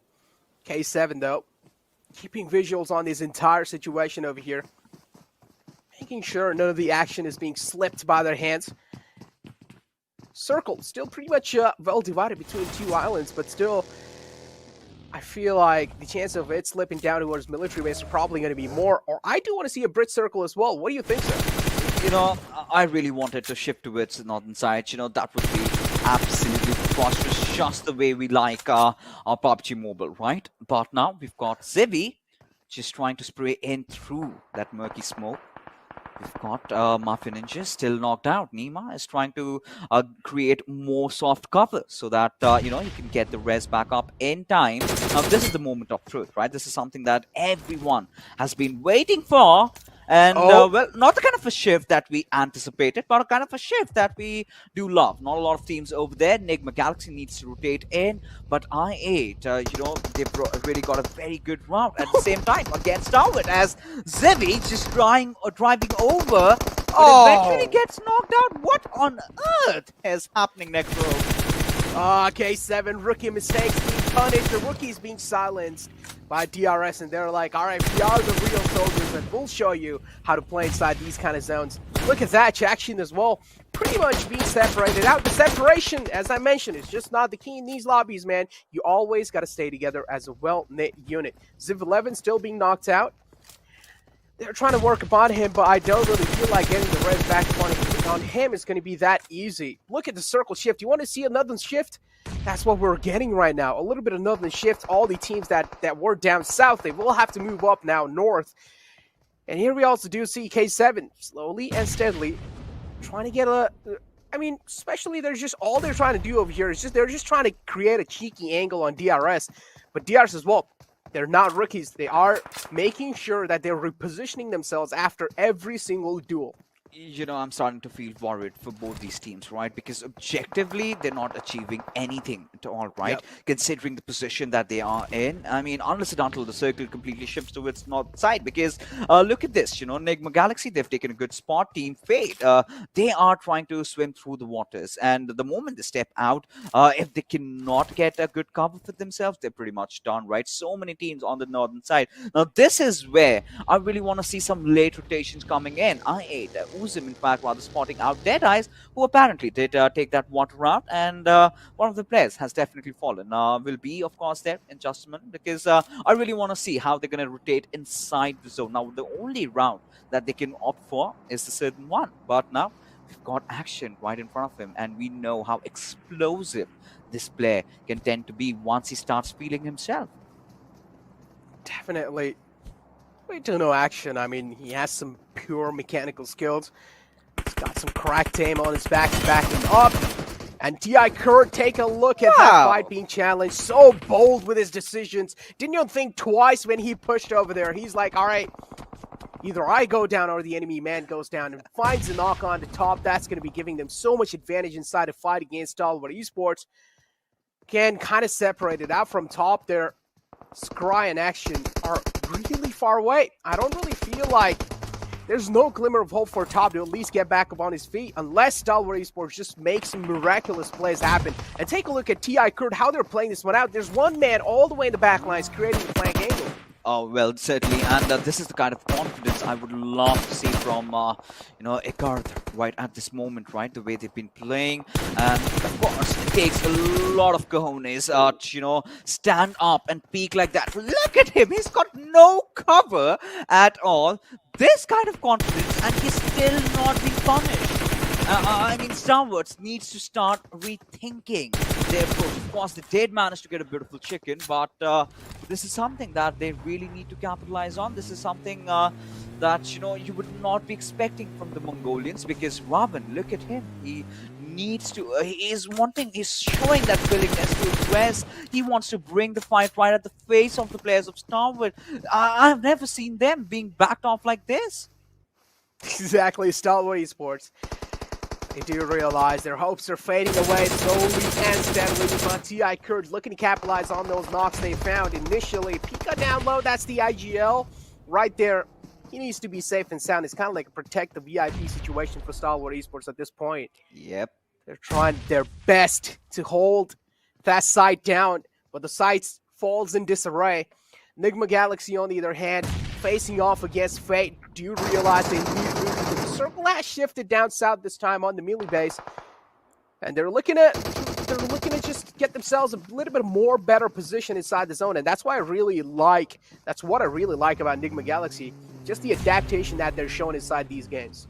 I mean, the adjustments, yes, but they sort of look a little bit clumsy right now, considering how they made that move, right? Because it's going to be so risky. And now, if they sort of tend to pull this one off, then that's going to be huge. But well, one thing for sure, we do have a confirmation. It's going to be a certain zone, and well, Neko is going to be happier than ever. He can munch on his chicken sandwich and have a good hearty sleep. But from what we can see right now, Nasir, I really like the place that they're holding on. They've got a little bit of a high ground advantage to have a good aerial view, but at the same time, they cannot be complacent because Dead Eyes, they're just right on at the tails. Now, if they're not aware about that, then they're going to be really in terrible waters. They definitely are. Look at how many teams are in waters just swimming on the melee base. But pretty much 90% of the teams aren't going to be able to make it on the island there. There's no cover as soon as you keep your feet on the ground. And how are you going to be making it out alive, especially when there's going to be some fishermen making sure the fishes aren't really exceeding their limits. But now, till now it's pretty much things just teams kind of trying to find themselves comfortable positioning inside these late games. Triple I Kurt, we did see this team, how they challenge a fight against Stalwart Esports. They make sure that Stalwart Esports is on the back foot, and they made sure that they aren't really being challenged by Stalwart Esports. So overall, Kurt, they have owned this spot, and if they're able to challenge fight just like how they did against Stalwart Esports, it's just going to be building up the steps for success.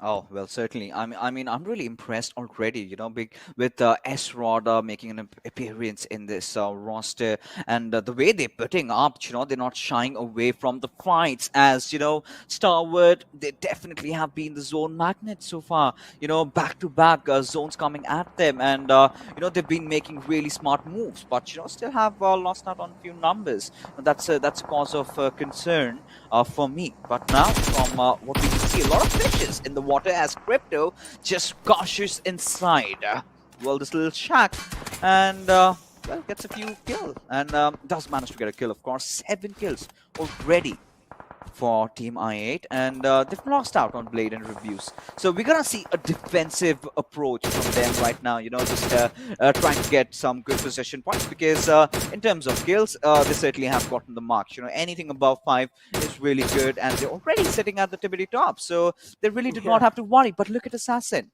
Now, if he makes one wrong move, there you go. You know, he's just given up his position. Now, someone around, maybe one of those players from Triple Earth, if they spawn him out, and where does Assassin have to hide? Can he get into the waters while the time remains? I just feel like he should go towards the grassy area and just try to prone down. That would at least give him a little glimmer of hope for the future game. Down quite low. K7, unlucky. We're trapped in the water. Couldn't really make a lot of things happen with that position. But look at this. These vibes, they have made themselves a safe entrance. And as I say, well, they have been silenced. They could have been a threat, but they have been silenced now. K7 being eliminated on 10th position. And, well, Wizard Vibes following them up right on the back of 9th position. And look at this. Deadeye's guys now looking to challenge against Nasser. They have managed to find themselves one knock. Actually, Nasser, they had the entire side of the control, but, well, within a few seconds, the side falls into disarray. Yeah, and this is where, you know, the fears have turned true, right? We were sort of anticipating this skirmish to happen, this fight to happen, and it did. And Deadeyes did get the better out of Team Nasser over there, and all they have to do right now is run. But you know what I'm really liking is the change, the way it have been playing. You know, look at them. They've been so confident. They've been so aggressive. Just the way I would want a team to be performing in the 4 days so far. You know, you've already qualified for the finals. You know you're feeling yourself. You know, try to test your limits. You know, try to break past it, because you're gonna need that. You're gonna need that little bit of confidence inside the finals, because it's gonna be just 2 days. You've got to be at your tip, right? You've got to be at your complete apex form. But now, taking a look at how things are, Crypto seems to be the final player surviving, and he still has 3 kills. And I'm pretty sure from the past that we've seen from this lad that potentially carries, I think he's gonna get a few more now. Oh, another circle shifts on to Stalwart Esports. This is where they get a chance to dig on the enemy's hills. They're able to hold that compound pretty well. They're making sure none of the teams are directly going to be YOLOing or ramming their vehicles in that compound. they will have nothing to worry about because that's the only team that has a safe cover inside the zone. The only teams next to them are pretty much going to be Triple I Kurd, and then you have Fate right next to you, and also NGX. The rest of the teams are still on the move, and there's a high chance that they might just be caught off guard in rotations. Oh, well, they certainly can, but Deadeyes, I mean, this is a gamble, right? They've got that only compound, one of those only compounds that was remaining. Not even a compound, it's a little shack. And how are you going to play around of it? Because if Crypto does have one that could grenade, can just pass it through the skylight, and it's done, right? The entire squad just gets exploded. But Freak, I believe he does have an idea of where Crypto could possibly be, as Raouf, he's also surrounded. You know, the players of Deadeyes, he's got a good vision at them, as finally the players of Triple Icar, they managed to go into the push. Now, it's 3v2 situation, Baker and Scurry, the two players remaining, as S-Rod and Ali. Well, they're really close, but can they? Can they be the cause of demise for Starwood? That's going to be a big question, as well, vehicles are jumping, but Pika still manages to remain unscathed. Oh, DI Kurd again, challenging a fight against Stalwart Esports, but this time, tables have been flipped against them. There is one man near the compound. Finally, there is the backup over there. And Dravan will pretty much get the res back up onto the fallen man. He will give him a helping hand over there, but NGX, on the other hand, on top of the hill, they are falling down. This just leaves them with one last man alive. Triple I Kurd, they're getting third-partied. They're getting stabbed in the back by Fate. And there's no way, there's no safe way out from here. Oh, but you know what? I'm loving Deadeyes this particular game. The way they've been playing, the way they dropped, they took the waterways. They had to take a risky fight. They were being blocked off by IA. Did manage to take the southern route, and then managed to take down the players of Nasser. Now they're not really shying off. Now they're going on that aggressive front. They're going in for the push onto his Raoul, who apparently is hiding and are basically doing nothing as he just gets bounced on. And Deadeyes, one more squad fight for these lads, and have already managed to accrue 8 freaking kills. Yeah, those are some incredible numbers, incredible stats, I gotta say. Deadeyes guys, yeah, as you mentioned, they have a little bit of choker tag on their name. Always somehow they tend to screw things up in the last moment. But the recent addition of Tudor Love, who used to play in the past from 7C, maybe Deadeyes guys, they have a new kind of a new kind of a mentality, new kind of a mindset inside the games. And that up till now, at least in the final game of the Wrangle, is showing pretty much high. It's showing pretty much true. And take a look at this. Deadeyes guys find themselves a free knock onto the player Stalwart Esports. Now this just leaves Scry, the only man alive. And I do wonder, we're not really seeing Apex playing over here. But hold on, Scry though, he's also putting in a lot of work against Triple I Kurd. One man being taken down. The rest should be back up, but Scry still making sure that that shouldn't really be the case over here. 30 bullets of pain, the signature M416 is coming into work over here. Scry single-handedly making sure Kurd is feeling each and every single bullet. They're feeling the pain that he's feeling right now because Scry was left the only man from the squad, and he wants to make sure it's the same thing for them as well. And that nade to close off that fight, wow, a great way to close that one. Scurry, he's gonna be so happy. But you know, that was Kobe, right? I mean, the grenade just coming out of nowhere. And exactly, that was true love. Now Scurry, he's gonna be happy about that. But Deadeyes, they seem determined as ever as they go in for the push. They know he's just that one man struggling to survive. He's been doing it for quite some time over there. Scurry is just trying to jiggle and jaggle around, but he's not gonna stay alive anymore. As Deadeyes, they've already smelled the chicken and finally just grab it for themselves.